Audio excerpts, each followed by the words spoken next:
Hey guys, here's a quick video on how to do a coolant flush on a Honda Odyssey 2006.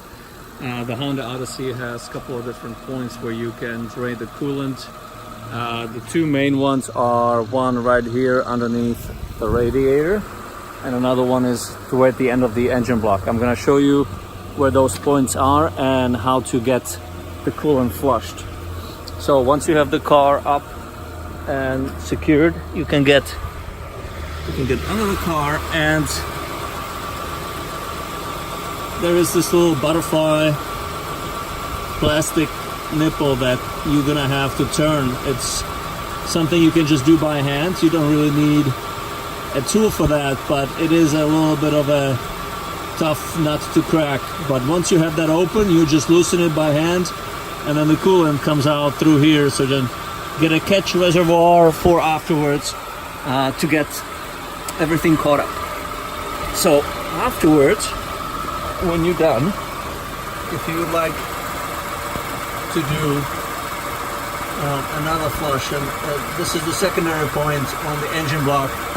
It's a little bit more difficult to see, but there is a little 12 millimeter with a kind of a extended nipple. You can attach a hose to it, and then loosen the 12 millimeter nut to let the coolant drain. So once you have all the coolant out, and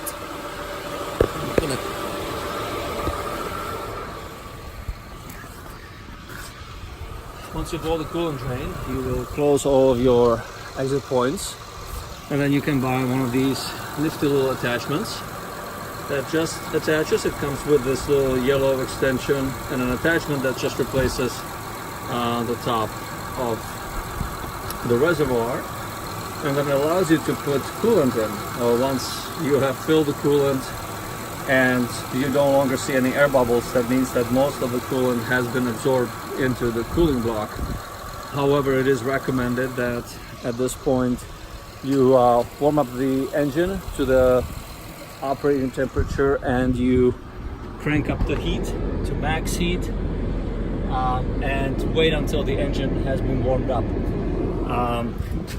Most likely what will happen, there are some air bubbles stuck in the system, so you're gonna have to let the engine run, and as the engine warms up, the coolant starts circulating, and then it will expulge any of the remaining bubbles. So we'll make sure that you do that so that you complete the full flush and you don't have any air in the system.